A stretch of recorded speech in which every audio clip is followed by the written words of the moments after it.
Comment conserver la place de la prairie, comment améliorer la valorisation de l'herbe pâturée, quelles sont les adaptations du système à mettre en place pour y parvenir. Ce sont des questions communes que les éleveurs du membre du groupe avaient. Donc c'est assez naturellement que le groupe a répondu à l'appel à projet du conseil régional. À travers les voyages d'études, les formations et le partage d'expériences aussi bien avec les spécialistes entre agriculteurs, eh bien, le projet a permis de nourrir et de faire avancer la réflexion de chacun.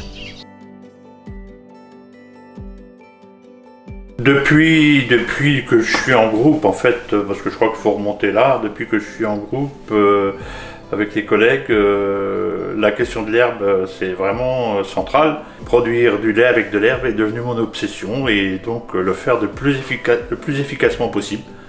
On essaye d'avoir le plus de surface possible en prairie pour faire du lait à un coût le plus réduit. Je pense que les groupes d'éleveurs, c'est pour moi indispensable dans ma réflexion, dans mes projets et dans les projets que je veux avoir plus tard. C'est vraiment le lieu et le moment pour prendre du recul sur ce qu'on fait et pour essayer de s'améliorer en confrontant nos réussites et nos échecs. On apprend des autres finalement parce que voilà, on apprend des autres et c'est comme ça qu'on avance, quoi. Globalement, j'ai l'impression d'avoir tout appris par les groupes ou par les expériences des autres. Surtout pour échanger avec d'autres agriculteurs, avec des agriculteurs qui sont plus anciens que moi, parce que moi ça fait que 5 ans que je suis installé et eux ils permettent de m'apporter plein de choses sur mon exploitation. Non, c'est rassurant, c'est apaisant, c'est bienveillant et du coup ça nous emmène facilement, quoi. On se fait porter assez facilement, quoi. On est bien entouré.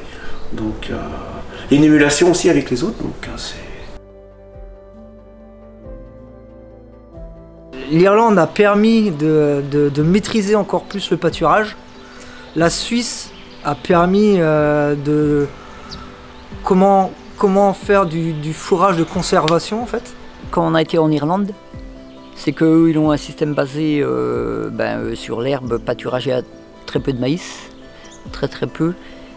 Et eux, ce qu'ils font, c'est comprimer les charges. Certains agriculteurs qu'on a vus en Suisse, par exemple, arrivent à produire beaucoup de lait avec de l'herbe. Et donc, on a vu que l'affouragement vert était quand même assez important dans leur système. Pâturage, affouragement vert. Et là, c'est vrai que quand nous, on fait les deux, on voit qu'il y a du lait, quoi.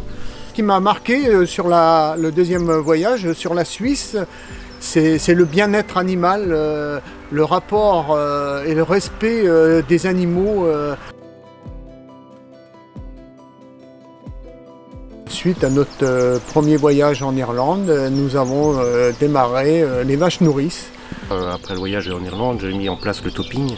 Alors en Irlande, on avait vu un éleveur qui avait un chemin monopente. Là je dis ça parce que c'est ce que j'ai fait. Du coup j'ai reproduit la largeur du chemin en monopente et en améliorant un petit peu plus par rapport à ce qu'il avait fait lui. Donc on a changé le site de vaches laitières de place. Donc on est à 2 km de la maison de mes parents où les vaches étaient avant. Et on a passé sur un système où les vaches pâturent quasiment toute l'année. Le lieu du bâtiment, c'est le résultat du besoin en pâturage.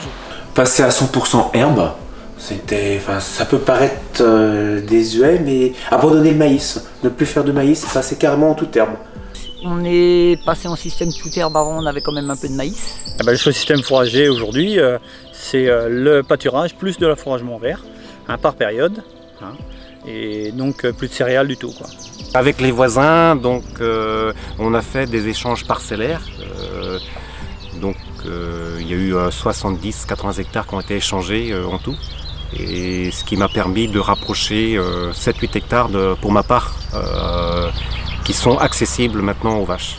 Restructurer les exploitations, comme chez nous en faisant des échanges parcellaires. Et je pense que c'est l'avenir.